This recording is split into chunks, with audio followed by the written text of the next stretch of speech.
வணக்கத்துடன் பெப்பரன்ஸால் தமிழ் சொந்தங்களே, நான் உங்கள் இன்பா. தினமும் உங்களை காணொலி வாயிலாக சந்திப்பதில் உண்மையிலே நான் பெரும் மகிழ்ச்சி அடைகின்றேன். பெரிய இக்கட்டுகள், பெரிய நெருக்கடிகள் வந்த நேரத்திலும் உங்களை சந்தித்து பேசுகின்ற பொழுது அதில் ஒரு மகிழ்ச்சி மனதுக்குள் எழும்பிக் கொண்டிருக்கின்றது. இன்றைய காணொலியில் நாம் ஒரு பிரதான விடயத்தை குறித்து தான் பேச இருக்கிறோம். இந்த காணொலியை பார்ப்பதற்கு முன்பாக நீங்கள் எங்களுடைய இந்த புதிய வலையொலியை நீங்கள் பகிர்ந்தளித்தால் நாங்கள் வெளியிடக்கூடிய காணொலிகள் உங்களை அடைவதற்கான ஒரு களத்தை எட்டும். சேரமான் அவர்கள் வெளியிட்டு இருக்கக்கூடிய அல்லது அவர்கள் நடத்தி கொண்டு இருக்கக்கூடிய ஒரு வலையொலியில் வெளியிட்டு இருக்கக்கூடிய ஒரு செய்தி மிகவும் மிகவும் உன்னிப்பாக கவனிக்க வேண்டிய செய்தியாக இருக்கிறது. எனவே அந்த செய்தியை மையப்படுத்தி ஒரு காணொலி வெளியிட வேண்டும் என்கின்ற ஒற்றை நோக்கில்தான் இந்த காணொலியில் நான் உங்கள் முன்னால் அமர்த்திருக்கிறேன்.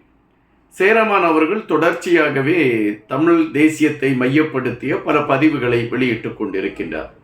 குறிப்பாக அவர் வெளியிடக்கூடிய காணொலிகளில் சில உண்மையான செய்திகளை அவர் வெளியிட்டு கொண்டிருக்கிறார் என்கின்ற நம்பிக்கை இருக்கிறது.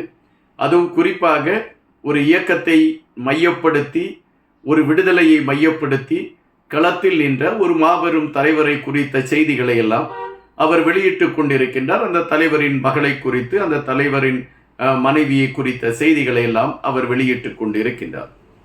தற்பொழுது அவர் அந்த வலையொலியிலே ஒரு புதிய காணொலியை ஒரு நாளைக்கு முன்பாக அவர் அதில் பதிவேற்றம் செய்திருக்கிறார்.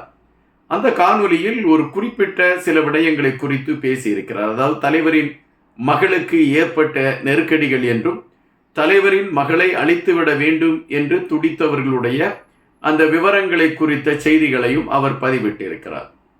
இது முன்பு கூட அவர் தலைவரின் மகளை குறித்த செய்திகளை பதிவிட்டிருக்கக்கூடிய பதிவுகளை நாம் கண்டிருக்கின்றோம். அதை குறித்த செய்திகளையும் நாம் பார்த்திருக்கின்றோம். கடந்த ஒரு வருடத்திற்கு முன்பு கூட இது போன்ற ஒரு செய்தியை அவர் குறிப்பிட்டிருந்தார். தற்பொழுது அவர் குறிப்பிட்டிருக்கக்கூடிய செய்தியில் சொல்லப்பட்டிருக்கக்கூடிய தகவலில் ஒரு குறிப்பிட்ட மதத்தை சார்ந்த ஒரு முக்கியமான ஒரு நபருடைய பெயர் குறிப்பிடப்பட்டிருக்கிறது. அவர் தமிழ்நாட்டை சார்ந்தவர். தமிழ்நாட்டை சார்ந்த அவர் அந்த இயக்கம் சார்ந்த விடயங்களில் ஒரு காலகட்டத்தில் மிகவும் தீவிரமாக இருந்தார் என்றும், அரசுக்கும் இயக்கத்திற்கும் இடையே நடந்த பேச்சுவார்த்தைகளுக்கு இவர் முதன்மையான ஒரு களமாக இருந்து செயல்பட்டார் என்கின்ற செய்திகள் எல்லாம் சொல்லப்பட்டது உண்டு. இவர்தான் ஒரு செய்தியை சமீப காலத்தில், அது ஒரு 2-3 மாதங்களுக்கு முன்பாக இவர் ஒரு செய்தியை வெளியிட்டிருந்தார். அந்த செய்தியில் என்ன குறிப்பிட்டிருந்தால், தலைவர் தான் தன்னுடைய மனைவியை அழித்தார் என்கின்ற ஒரு செய்தியை அவர் குறிப்பிட்டிருந்தார். இந்த செய்தியை அவர் வெளியிட்ட பொழுது அவரை எதிர்த்து பல சர்ச்சையான தகவல்கள் சொல்லப்பட்டன. பலர் கண்டன செய்திகளையும் வைத்தார்கள். அதாவது அந்த களத்தில் நின்று போராடியவர்கள் மத்தியில் தன்னுடைய மனைவி அந்த குறிப்பிட்ட இராணுவத்திடம் சிக்கிவிடக் கூடாது என்பதற்காக தலைவர் தன்னுடைய கையாலே அந்த துணைவியாரை அழித்தார் என்கின்ற ஒரு பதிவை அவர் வெளியிட்டிருந்தார். ஆனால் சேரமான் போன்றவர்கள் அவருடைய அந்த கருத்திற்கு கடுமையான எதிர்ப்புகளை பதிவிட்டிருந்தார்கள். காரணம், நாங்கள் எங்களுடைய தலைவர் இருக்கிறார் என்பதில் தெளிவாக இருக்கிறோம். அதனை மையப்படுத்திய செய்திகளைத்தான் நாங்கள் தொடர்ச்சியாக வெளியிட்டு கொண்டிருக்கிறோம். அப்படி இருக்கக்கூடிய நேரத்தில் இந்த குறிப்பிட்ட மதத்தை சார்ந்த அந்த பாதிரியார் சொல்ல வேண்டிய இந்த தகவல் ஏன் வந்தது என்கின்ற கேள்வியை அவர் அப்பொழுதே எழுப்பியிருந்தார். இந்த சூழலில்தான் ஒரு நாளைக்கு முன்பு அவர் வெளியிட்டிருக்கக்கூடிய காணொலியில் குறிப்பிட்டிருக்கக்கூடிய செய்திகள் தான் பல அதிர்வலைகளை ஏற்படுத்தியிருக்கிறது என்று கூட எடுத்துக்கொள்ளலாம். இந்த குறிப்பிட்ட பாதிரியார் தன்னுடைய செல்வாக்கை கையில் எடுத்துக்கொண்டு வெளிநாடுகளில் இருக்கக்கூடிய தன்னுடைய ஆதரவாளர்கள் அல்லது தனக்கு சார்ந்தவர்களை மையப்படுத்தி அவர் ஒரு கூலிப்படை மூலம் தலைவருடைய மகளை அழிப்பதற்கான முயற்சிகளை எடுத்தார் என்கின்ற செய்தியைத்தான் சேரமான் அவர்கள் தன்னுடைய வலையொலியிலே குறிப்பிட்டிருக்கிறார். இந்த பாதிரியார் அவர்களுக்கு அவ்வளவு செல்வாக்கு இருக்கிறதா? அவர் கூலிப்படை வைத்து ஒருவரை அழிக்கக்கூடிய அளவிற்கு அவரிடம் தைரியம் இருக்கிறதா? அதற்கான கட்டமைப்பை அவர் கையில் கொண்டிருக்கிறாரா? இந்த கேள்விகள் எல்லாம் இங்கு பிரதானமாக எழுப்பிக் கொண்டுதான் இருக்கின்றன. ஆனால் இந்த பாதிரியார் ஒரு அமைப்பை நடத்தி கொண்டிருக்கின்றார். அந்த அமைப்பு வெளிநாடுகளில் இருக்கக்கூடிய தமிழ் தொழில் முதலாளிகளை ஒருங்கிணைத்து அவர்களை மையப்படுத்திய ஒரு இயக்கமாக அந்த இயக்கம் இருக்கிறது.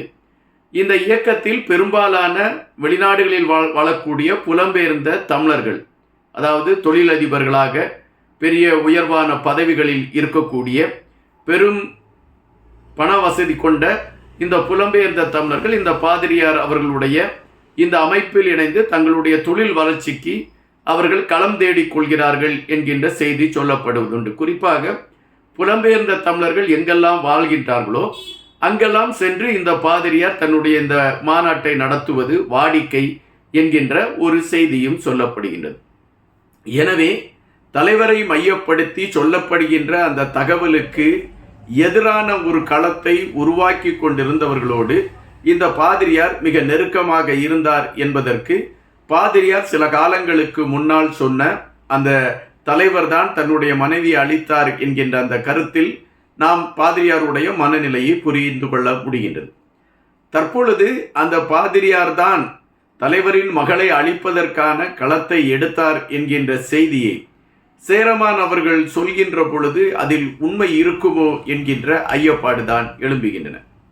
காரணம், தொடர்ச்சியாகவே இந்த சம்பவம், அதாவது கடந்த நவம்பர் மாதத்தில் கூட இது போன்ற ஒரு கருத்தாக்கம் பேசப்பட்டது உண்டு. அதனால் கடந்த மே மாதம் இது போன்ற ஒரு கருத்தாக்கம் பேசப்பட்டது உண்டு. அந்த கருத்தாக்கம் பேசப்பட்ட அந்த காலத்தில் அந்த தலைவருடைய மகள் அதனால்தான் வெளியே வரவில்லை என்கின்ற செய்தியெல்லாம் எடுத்து வைத்தார்கள். இப்பொழுது ஏறக்குறைய இந்த நவம்பர் 27 மையப்படுத்திய செய்திகள் பேசப்பட்டு கொண்டிருக்கக்கூடிய இந்த வேளையில் சேரமான் அவர்கள் எடுத்து வைத்திருக்கக்கூடிய இந்த செய்தி பாதிரியார் நடந்து கொண்ட விதத்தை வெளியே காட்ட வேண்டும் என்கின்ற நிலைப்பாடா, அல்லது தாங்கள் இதுவரை நம்பிக்கொண்டிருக்கக்கூடிய அந்த உயிரோடு இருக்கிறார்கள் என்று தாங்கள் நம்பிக்கொண்டு இருக்கக்கூடியவர்கள் இந்த சூழலில் வெளியே வருவது பெரும் சிக்கலை உருவாக்கும் என்று மக்கள் மத்தியிலே கொண்டு செல்வதற்கான ஒரு களத்தை எடுப்பதற்காக இந்த விடயங்களை வெளியே சொல்கிறாரா என்கின்ற கேள்விகள் எழும்பியிருக்கின்றன. ஆனால் தொடர்ச்சியாக பாதிரியார் அவர்களை மையப்படுத்தி ஒரு விமர்சன கருத்து இந்த ஈழம் சார்ந்த விடயங்களை தமிழர் விடயங்களை மையப்படுத்திய களங்களில் தொடர்ச்சியாகவே பேசுபடு பொருளாக பேசப்பட்டு கொண்டு இருக்கிறது என்பது மறுப்பதற்கு இல்லாத ஒரு செய்தியாக இருக்கிறது, அல்லது தொடர்ச்சியாக இவை எடுத்து வைக்கப்பட்டு கொண்டே இருக்கின்றன. தற்பொழுது பாதிரியார் மீது வைக்கப்பட்டிருக்க குற்றச்சாட்டு ஒருவேளை தலைவருடைய மகள் இருக்கக்கூடிய சூழல் உறுதியாகின்ற பட்சத்தில் பாதிரியார் செய்திருக்கக்கூடிய அந்த தவறு மன்னிக்கக்கூடியதா என்கின்ற கேள்வியை தமிழ் சமூகம் எடுக்க வேண்டிய ஒரு நிலைப்பாட்டையும் அது கொண்டு வரும். ஏறக்குறைய ஒரு பரபரப்பான களத்தை நோக்கித்தான் பல விடயங்கள் பேசப்பட்டு கொண்டிருக்கின்றன. அதை தெளிவாக பேசுவதற்கான ஒரு களத்தை நம்முடைய வலையொலித்தளம் நமக்கு தரவில்லை. அதை நான் பல கட்டங்களிலே உங்களுக்கு எடுத்து வைத்திருக்கிறேன். எனவே அந்த ஏதோ ஒன்று நடந்து கொண்டிருக்கிறது என்பதை மட்டும் நாம் புரிந்து கொள்ள வேண்டிய ஒரு நிலைப்பாட்டில் இருக்கிறோம் என்பது மறுப்பதற்கு இல்லாத ஒரு செய்தியாக இருக்கிறது. மீண்டும் இந்த புதிய வலையொலியில் உங்களை தொடர்ந்து சந்தித்து கொண்டிருப்பேன். எப்படி நீங்களுடைய பழைய வலையொலிக்கு நீங்கள் ஆதரவு கொடுத்தீர்களோ அதுபோல இந்த வலையொலிக்கு ஆதரவு கொடுங்கள். கண்டிப்பாக நீங்கள் என்னை ஆதரிப்பீர்கள் என்ற நம்பிக்கை எனக்குண்டு. எப்பொழுதாவது பழைய வலையொலியிலும் நான் அப்பப்பொழுது காணொலிகள் வெளியிடுவேன். காரணம், அந்த வலையொலிக்கு ஒரு சரியான அங்கீகாரம் இல்லாத ஒரு சூழல் ஏற்பட்டிருக்கக்கூடிய காரணத்தினால்தான் இதனை மையப்படுத்திய கருத்துக்களை நான் பேசிக்கொண்டிருக்கிறேன். மீண்டும் உங்களை சந்திப்பதில் நான் மகிழ்ச்சி அடைகிறேன். அது வேறொரு தளத்தில் உங்களை சந்திப்பதில் இன்னும் மகிழ்ச்சி அடைகிறேன். நன்றியுடன் இன்பா.